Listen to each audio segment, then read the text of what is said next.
बेवफाई की खबरें हर जगह चर्चा में है।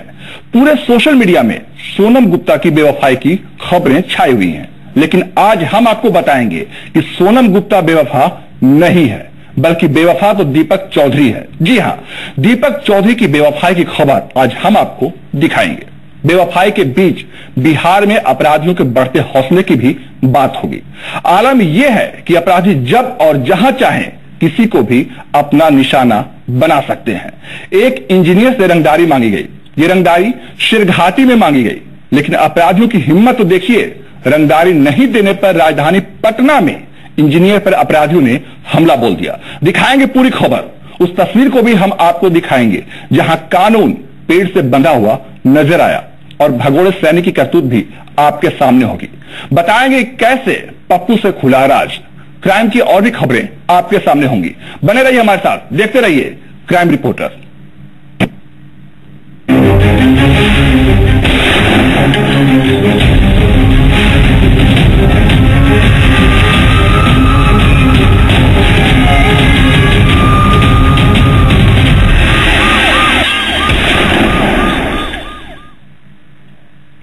बोकारो में एक युवक को पेड़ से बांधकर पीटा गया, मारा गया। उसे 2 घंटे तक पेड़ से बांध कर रखा गया। मौके पर जमा भीड़ तमाशा देखती रही। किसी ने उसे बचाने की कोशिश नहीं की। मार खा रहे युवक पर बकरी चोरी करने का आरोप था, लेकिन सवाल है कि जो लोग उसे पीट रहे थे पेड़ से बांधकर, क्या वो गुनहगार नहीं है? मौके पर खड़ी जो भीड़ तमाशा देखती रही, क्या वो भीड़ गुनहगार नहीं है? गुनाहों के घेरे में सब घिरे हैं। एक बकरी चोरी के आरोपी को पेड़ से बांधकर पीटकर सजा दे दी गई, लेकिन बाकी गुनहगारों का क्या होगा? यहां कानून से किसी को नहीं लगता डर। इन लोगों का अपना कानून है। खुद सुनवाई, खुद करते हैं फैसला। पेड़ से बांधकर कर दी युवक की पिटाई। कानून व्यवस्था पर सवाल उठाती ये तस्वीर बोकारो जिले से सामने आई। बोकारो थर्मल थाना इलाके के राजा बाजार 6 यूनिट से बकरी की चोरी हो गई। जिस महिला की बकरी चोरी हुई उसके मुताबिक बकरी घर के बाहर बंधी हुई और आरोपी युवक उसे खोलकर ले जा रहा है। गांव वालों ने रंगे हाथ आरोपी को पकड़ा और फिर उसकी धुनाई शुरू कर दी। बकरियां ले जा पकड़ छिड़का कुंड पकड़ के आन के हाथों बांध के और पीट जाइए। चोर हमें क्या करते लियो का छोड़ के चलिए। अरे बिना मतलब से लेके जा रहे। कॉलोनी के लोगों ने बकरी चोरी करने का आरोप विजय यादव नामक युवक पर लगाया। फिर क्या था? लोगों ने मिलकर कथित आरोपी विजय यादव को पकड़ लिया। युवक के कपड़े उतारकर उसे पेड़ से बांध दिया गया और फिर जिसे मौका मिला वो अपना हाथ साफ करता रहा। लाचार युवक कुछ नहीं कर सकता था। मिल रही जानकारी के मुताबिक करीब 2 घंटे तक युवक को पेड़ से बांधकर रखा गया। आसपास के लोग जमा रहे, वो खड़े होकर तमाशा देखते रहे, लेकिन किसी ने भी विजय को छुड़ाने की कोशिश नहीं की।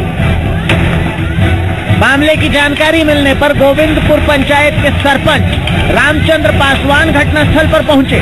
उन्होंने मामले में पहल करते हुए आरोपी को छोड़ने की बात की।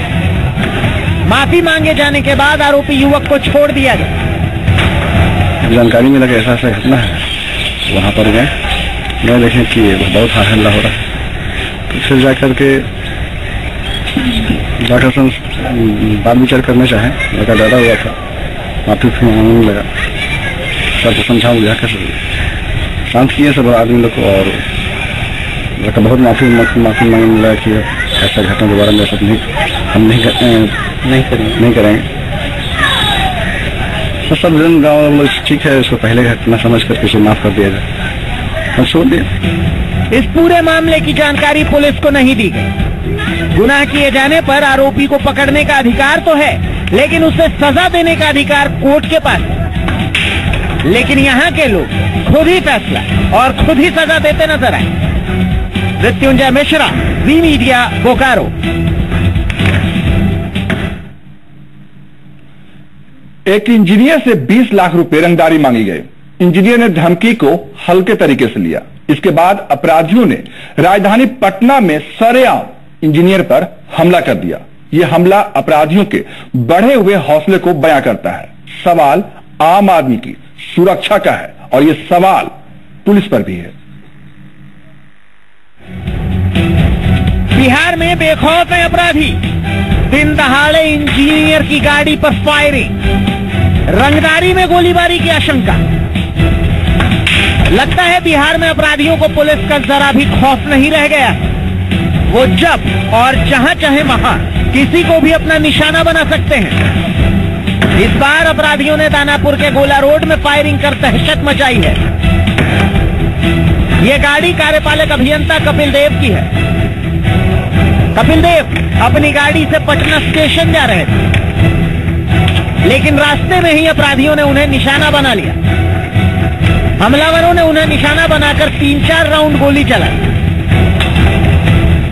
हालांकि इस गोलीबारी में कपिल देव बाल बाल बच गए, लेकिन उनके ड्राइवर आनंद कुमार के हाथ में गोली लग गई। सर नगर से सर जा रहे थे स्टेशन पर साहब को छोड़ना, इसी गोला रोड में 2 पॉइंट पर जो फायरिंग होने लगा। कौन किया फायरिंग? हम नहीं देखे थे। कितना गोली फायरिंग हुआ? सर 3-4 गोली चला सर, 4 गोली। इसमें एक गोली सर हमको आपको हाथ में लग गया? हाथ में लग गया, दोनों हाथ में सर। बाकी गोली गाड़ी जी कौन जला है नहीं पता चला? जी नहीं, किसी को हम नहीं देखा सर। घटना के बाद पुलिस भी मौके पर पहुंची। घायल ड्राइवर का इलाज करवाया जा रहा है। गोलीबारी की घटना के बाद अभियंता कपिल देव ने पुलिस को पूरे मामले की जानकारी दी। अब पुलिस मामले की जांच कर रही है। पुलिस घटनास्थल के आसपास लगे सीसीटीवी फुटेज की भी जांच कर रही है। उम्मीद है जल्दी अपराधी सलाखों के पीछे होंगे। इश्तियाक खान, जी मीडिया, दानापुर। और अब बात बेवफाई की। आजकल हर किसी की जुबान पर सोनम गुप्ता की बेवफाई की चर्चा है, लेकिन आज हम आपको बताएंगे कि बेवफा तो दीपक चौधरी निकला। जी हां, दुल्हन खुद बारात लेकर दीपक के घर तक गई, गाजे बाजे बाराती के साथ। परिवार में खुशी की लहर थी। आखिर 10 साल का संबंध रिश्ते में बदलने जो जा रहा था। लेकिन जब दुल्हन बारात लेकर दूल्हे के दरवाजे पर पहुंची तो दूल्हा दीपक परिवार के साथ फरार था। अब आप ही बताइए कि बेवफा कौन है? दुल्हन ने दूल्हे के घर के सामने ही डेरा डाल दिया है। तैयारियां पूरी थी। बैंड बाजे से लेकर बारातियों के स्वागत तक सब कुछ तैयार था। पूरे घर में खुशी का माहौल था। आखिर 10 साल तक चले रिश्ते को नाम मिलने जा रहा था। 10 साल तक प्यार करने वाले जोड़े एक होने जा रहे थे। दोनों की शादी होने वाली थी, लेकिन अचानक सब कुछ बदल गया।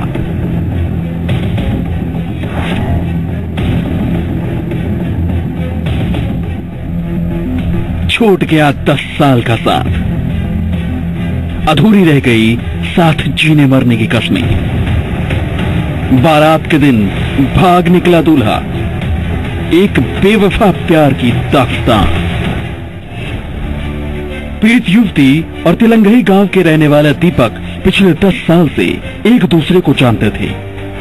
दोनों के बीच 10 साल से प्रेम प्रसंग चल रहा था। साथ ही जीने मरने की कसमें खाते थे। और फिर बात शादी तक पहुंची। तय हुआ कि 10 साल तक चले रिश्ते को अब मुकाम दे दिया जाए। पीड़ित युवती ने कहा कि शादी घर वालों की मर्जी से की जाएगी। प्रेमी दीपक चौधरी ने बारात को लेकर लड़की के घर तक जाने में अपनी असमर्थता जताई। इसके बाद पीड़ित युवती ने अपने घर वालों से बात की। फिर तय हुआ कि लड़की वाले ही बारात लेकर लड़के के गांव तिलंगई जाएंगे। शादी के लिए 16 नवंबर की तारीख मुकर्रर की गई। इसके बाद लड़की वाले बाजे गाजे के साथ बारात लेकर दीपक चौधरी के घर पहुंचे। लेकिन प्रेमी के घर पहुंचते ही दुल्हन समेत सभी लड़की वालों के होश उड़ गए। लड़के समेत पूरे घर वाले फरार थे। लड़के ने बतौर दहेज भी पैसे लिए थे।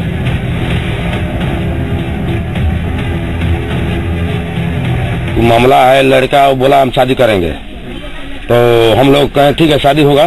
तो दिन पंडित जी बोला के दिन उन्होंने करवा दिया। लोग 16 तारीख के दिन हम लोग बारात लेके आए। बोला हमारा सख्त नहीं है बारात लेके जाने में, आप ही लोग आइए। तो हम लोग आए बारात लेकर, लड़का उसका गार्जियन फरार है लोग यहाँ से। पीड़ित दुल्हन ने इसके बाद बारात लेकर वापस नहीं जाने का फैसला किया। उसने बारातियों के साथ ही लड़के के गांव में डेरा डाल दिया। टेंट तंबू लगाकर अब फरार दूल्हे के वापस आने का इंतजार कर रही है।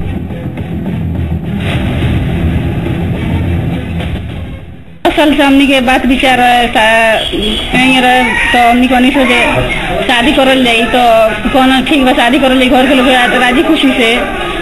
तो कौन ठीक बा। बाद में का बोला से दहेज पूरा दिया गल 2,20,000 रुपया। फिर कहल 16 तारीख के दिन उतर गल। फिर बाद में कहते शादी ना करे, इनकार कर। लड़का भागल फिर तो लड़के के भगा दल बाल। इस मामले की जानकारी फिलहाल पुलिस को नहीं दी गई है। पीड़ित दुल्हन के परिवार वाले भी इंतजार करने की उसके फैसले में साथ निभा रहे हैं। देखना है इस इंतजार का क्या सिला मिलता है। इमरान अजीज, जी मीडिया, बगहा। जमशेदपुर में डबल मर्डर की वारदात से सनसनी फैल गई। मां और मासूम बेटे के हत्यारे कौन है, हत्या की वजह क्या रही, इसकी जांच पुलिस कर रही है। फॉरेंसिक टीम भी सुराग जुटा रही है और इंतजार है डबल मर्डर के रहस्य से पर्दा उठने का। डबल मर्डर से सनसनी। मां और मासूम की बेरहमी से हत्या। हत्या की गुत्थी सुलझाने में जुटी पुलिस। आखिर कौन है मां और मासूम का हत्यारा? जमशेदपुर के उल्डी थाने के डिमना रोड पर मधुसूदन फ्लैट, जहां पर जमा है लोगों की भीड़। पुलिस पड़ताल में जुटी है। लोगों के मन में सवाल हैं और चेहरे ये बताने को काफी हैं कि यहाँ पर कुछ अपशगुन हो चुका है। यहाँ गुनाह की उस वारदात को अंजाम दिया गया जो हर किसी के अंदर सिहरन पैदा कर दे।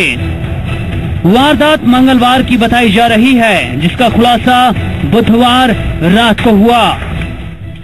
यहाँ फ्लैट में रहने वाली एक महिला और उसके 4 साल के मासूम बच्चे की धारदार हथियार से गला रेत कर बेरहमी से हत्या कर दी गई। सूचना पर पहुंची पुलिस तमाम पहलुओं की जांच कर रही है, जानकारी जुटा रही है, पर सवाल यही बना हुआ है कि आखिर हत्यारा कौन? और जिस तरह से जो है आया है और जो जिस तरह से जो किया है उससे तो है जान पहचान वाला अपनी या पब्लिक आदमी या नजदीकी लोग के द्वारा ही करने का संभावना पूरी तरह है। और अभी जो है उन पर लेके और उन सभी लोगों से बात करने के बाद हम लोगों को जानकारी मिलेगा कि कौन कौन है, कौन कौन आ सकते हैं, कौन आया नहीं आया। और उसके बाद जो हम लोग जो है पूरी तरह जो है इस केस को डिटेक्शन हम लोग करेंगे और उसके लिए हम लोग जो है स्पेशल टीम गठन करके उसको जल्दी से जल्दी उसको खुलासा करेंगे। महिला का पति शशि प्रसाद कोलकाता स्थित इंडियन ओवरसीज बैंक में है और बैंक के कामकाज के सिलसिले में भुवनेश्वर गया हुआ था। ऐसे में शक की सुई किसी करीबी या पुरानी रंजिश की ओर टिक रही है। डबल मर्डर की गुत्थी फिलहाल तो उलझी हुई है। मामला अभी तक सामने नहीं है। जैसा जो महिला का जो बॉडी में जो बड़ा बड़ा चेन वगैरह है सब इंटैक्ट है। सभी बिंदु पर हम लोग छानबीन करेंगे, लेकिन एक प्रेमा फेसी जो है इसको इंटेंशनल मर्डर लग रहा है और क्या इंटेंशन से किया है हम लोग जो है उसको डिटेल में बाद में पता चल जाएगा। एनीवे इसको जान पहचान वाला आदमी करने का पूरी तरह संभावना है, इसलिए जो है हम लोग मेनली उस दिशा में हम लोग अनुसंधान करें। बताया जा रहा है कि वारदात के वक्त दोनों घर में अकेले थे। मामले में फॉरेंसिक टीम भी घर से सुराग जुटा रही है और कोशिश है जल्द ही गुनहगारों के गिरफ्तार तक पहुंचा जाए, जिससे पता चल सके कि आखिर किसने, क्यों और कैसे दोनों को इतनी बेरहमी से मौत के घाट उतार दिया। मुकेश मिश्रा, जी मीडिया, जमशेदपुर। हाजीपुर में पुलिस ने सेक्स रैकेट का खुलासा किया। पूर्व सैनिक के मकान में सेना का भगोड़ा जवान ही रैकेट चला रहा था। पुलिस ने छापेमारी में 3 युवती और 2 ग्राहकों को भी पकड़ा है, लेकिन पकड़े गए लोगों से जो खुलासा हुआ वो काफी चौंकाने वाला है, क्योंकि गिरफ्तारी ने हत्या की कई वारदातों से भी पर्दा उठा दिया। रिटायर्ड सैनिक के मकान में सेक्स रैकेट, भगौड़ा जवान निकला सरगना, पप्पू से खुला बड़ा राज। हाजीपुर में एक रिटायर्ड सैनिक के मकान में सेक्स रैकेट का खुलासा हुआ है। खास बात यह है कि सेक्स रैकेट को सेना का एक भगोड़ा जवान चला रहा था। जब इस बात का खुलासा हुआ तो पूरे शहर में सनसनी फैल गई। मामले का खुलासा तब हुआ जब पटना और वैशाली की पुलिस ने गुप्त सूचना के आधार पर मकान में छापेमारी की। छापेमारी के दौरान पुलिस ने 3 युवती और 2 ग्राहकों को भी गिरफ्तार किया है। सेक्स रैकेट का भंडाफोड़, सेना का भगोड़ा जवान दिग्विजय का गंदा धंधा। दिग्विजय चलाता था सेक्स रैकेट। सेना के रिटायर कर्मी के मकान में चल रहा था धंधा। किराए पर ले रखा था मकान। भोली भाली लड़कियों को बनाया जाता था शिकार। विरोध करने पर रास्ते से हटा दिया जाता था। इस पूरे मामले के खुलासे के पीछे भी बड़ी दिलचस्प कहानी है। वो सिर्फ यही बोलता था कि मेरी बीवी है, जो कितना रुपया में देता था, कितना रुपया आता था इसमें? कस्टमर इसमें जब रहता ना वो भी यही सब बता पाएगा। कस्टमर है वो नहीं? हाँ सर। कितना रुपया में कितना दिन से रैकेट चल रहा था सुबह का? ये रैकेट तो बहुत दिन से लोग चला रहा है। कैसे हुआ सेक्स रैकेट का खुलासा? पप्पू नामक शख्स ग्राहक बनकर पहुंचा था। पटना का रहने वाला पप्पू ऑटो चालक है। ग्राहक बनकर आए पप्पू का अपहरण कर लिया गया। पटना में अपहरण का केस दर्ज हुआ। पटना पुलिस ने पप्पू की तलाश तेज कर दी। इसके बाद पटना पुलिस मामले का पता करते करते दिग्विजय तक पहुंची और फिर एक बड़े गोरख धंधे का खुलासा हुआ। पुलिस ने छापेमारी के दौरान चाइनीज पिस्टल, 11 राउंड गोली और 2 मोबाइल भी बरामद किए। मिल रही जानकारी के मुताबिक सेक्स रैकेट का सरगना दिग्विजय वैशाली के देसरी का रहने वाला बताया जा रहा है। इस रैकेट में और कौन कौन लोग शामिल हैं, अब पुलिस इसका पता लगाने में जुटी है। विकास आनंद, जी मीडिया, वैशाली। नोटबंदी के बाद काला धन वालों की नींद हराम हो गई थी। ब्लैक मनी को व्हाइट करने के हर पैंतरे अपनाए जा रहे थे और इन्हीं तरीकों की पड़ताल की थी जी पुरवैया की टीम ने ऑपरेशन काला सोना में, और उजागर किया था कैसे ज्वेलर्स काले धन को पार लगाने में मदद कर रहे हैं। और हमारी इस मुहिम का असर अब शुरू भी हो गया है। आईटी ने गुरुवार को बड़ी कार्रवाई करते हुए एक साथ ज्वेलरी की कई दुकानों पर छापे मारे। ऑपरेशन काला सोना का असर, जी पुरवैया की मुहिम लाई रंग। रांची में आईटी के ताबड़तोड़ छापे, ज्वेलर्स में मचा हड़कंप। जी पुरवैया की खबर का बड़ा असर हुआ है। ऑपरेशन काला सोना का असर रांची में देखने को मिला है। जी पुरवैया की खबर के बाद आईटी ने बड़ी कार्रवाई की है और एक साथ ज्वेलरी की 5 दुकानों पर आईटी का छापा पड़ा है। नोटबंदी के बाद अब तक की ये सबसे बड़ी कार्रवाई है। आईटी ने त्रिभुवन ज्वेलर्स, न्यू अलका ज्वेलर्स में छापेमारी की है। वहीं हीरा पन्ना ज्वेलर्स और कुंदन ज्वेलर्स में भी आईटी का छापा पड़ा है। धनबाद के ज्योति ज्वेलर्स के यहाँ भी आयकर विभाग ने दबिश दी है। इस तरह से जी पुरवैया ने अपने खास कार्यक्रम ऑपरेशन काला सोना में दिखाया था और उसके बाद कहीं न कहीं इनकम टैक्स विभाग की जो निगरानी है इन तमाम ज्वेलर्स दुकानों पर थी और उसके बाद एक स्पेशल टीम बनाई गई और एक साथ रांची के अलग अलग 5 दुकानों में छापेमारी की गई। तारीख 12 नवंबर 2016, जगह राजधानी रांची। दरअसल सरकार के नोटबंदी के फैसले के बाद जी पुरवैया की टीम को पता चला कि काले धन को सोने में बदलने का काला खेल झारखंड के कई शहरों में धड़ल्ले से चल रहा है। बड़े पैमाने पर यह गोरख धंधा चल रहा है। तो जी पुरवैया की टीम ने एक ज्वेलरी शॉप में जाकर स्टिंग ऑपरेशन किया। इस ज्वेलर ने पहले तो मोटी मोटी बातें की लेकिन जैसे ही उसे पता चला कि 6 लाख रुपए का सोना बिक सकता है और वो भी 50,000 रुपए 10 ग्राम के ऊंचे भाव पर, तो उसने बड़ा मुंह खोला। कैलकुलेटर से ये तक कैलकुलेट कर बता दिया कि पुराने नोट के बदले सोना लेने पर वो तकरीबन 32% का मार्जिन लेगा। लेकिन सर 500,000 हुए। हाँ ठीक है, कोई दिक्कत नहीं। दिक्कत का बात नहीं है, पहले सोना तो मिल जाए, नोट का व्यवस्था लग जाएगा। तो देखा जाए तो 25% कट हो गए, तो ऊपर ही हो गया ना। कितना % कट हो गया? 175 माइनस 120 55 175 गुना 31.42% कम हो गया। तो 32%। काले को सफेद में बदलने का खेल सामने था, लिहाजा इस बड़े खुलासे पर रघुवर सरकार भी चौकन्नी हो गई थी। खुद मुख्यमंत्री रघुवर दास ने जी पुरवैया की इस कदम की तारीफ की थी और दोषियों के खिलाफ कड़ी कार्रवाई करने का भरोसा भी दिया था। मैं जी टीवी को बहुत बहुत बधाई देना चाहता हूं, जिन्होंने सरकार की इस आर्थिक सुधार के हेतु जो काला धन के इस ऊपर, जहां सभी दल के लोग मांग कर रहे थे कि काला धन वापस आना चाहिए, काला धन बाहर आना चाहिए, मैं फिर से जी टीवी को बहुत बहुत बधाई देना चाहता हूं। और ये भारत की जनता को अपेक्षा भी है मीडिया से कि सच्चाई, अच्छे काम को जनता को बताना, जो कमियां हैं उसको तरफ भी सरकार को इंगित करना। और जो आपने जौहरी के संबंध में स्टिंग किया है, जी सर, इस पर भी कार्रवाई की जाएगी। राज्य सरकार बिल्कुल स्पष्ट रूप से यह मंतव्य रखती है कि एक ओर आम नागरिक को कठिनाई नहीं होनी चाहिए और दूसरी ओर ये जो फर्जीवाड़ा कर रहे हैं लोग, इस पर कड़ी कार्रवाई। जाहिर है सरोकार से जुड़ा हुआ कोई मामला सामने आता है तो जी पुरवैया की टीम हमेशा सबसे आगे खड़ी रहती है। सफेद पोशों के चेहरे से नकाब हट रहा है। धनबाद से नितेश मिश्रा के साथ सन्नी शारद, जी मीडिया, रांची। उधार, रुपया और सूद, इन तीनों के त्रिकोण में एक शख्स ऐसा फंसा कि उसकी जिंदगी की लकीर ही मिट गई। मुंगेर में ऐसा ही सनसनीखेज मामला सामने आया, जहां जान पर पड़ गया रुपया भारी।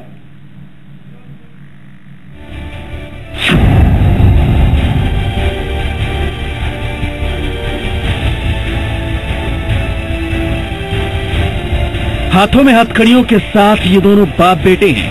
ये तस्वीर भोजपुर जिले के नगर थाना की है। पुलिस ने बाप बेटे को गिरफ्तार कर थाने लाई है। अब आपको ये भी बता दें कि इन दोनों को किस गुनाह के लिए गिरफ्तार किया गया है। दरअसल बाप बेटे पर एक शख्स की हत्या का आरोप है। हम आपको पूरा मामला बताते हैं। हत्या के आरोपी बिरजन शाह ने शैलेश नाम के शख्स से 60,000 रुपए उधार लिए थे, जिनमें से 20,000 रुपए का भुगतान भी कर दिया गया और 40,000 रुपए का भुगतान होना बाकी था। शैलेश ने अपने बकाया पैसों की मांग बिरजन से की। सूत्रों की माने तो बिरजन ने बकाया पैसों को देने के नाम पर शैलेश को अपने सुनसान मकान में बुलाया और फिर उधार के पैसों के सूद को लेकर दोनों के बीच विवाद हुआ। जब बात नहीं बनी तो बिरजन और उसके बेटे मनीष ने मिलकर मार डाला। दोनों ने मिलकर धारदार हथियार से शैलेश के शरीर पर कई बार हमला बोल दिया, जिससे शैलेश की मौत हो गई। पैसा के कारण क्या पैसा है, क्या हम लिए थे 60,000 रुपया आज दे दीजिए, 4-5 महीने समय दे दीजिए, हाथ हम काट दे, इसीलिए पूरा हाथ हमारा काट दीजिए। 2 जन गाड़ी, हाँ, एक जन गिर गया तो किसी को खाकर हम मार। कहाँ ये घटना हुआ?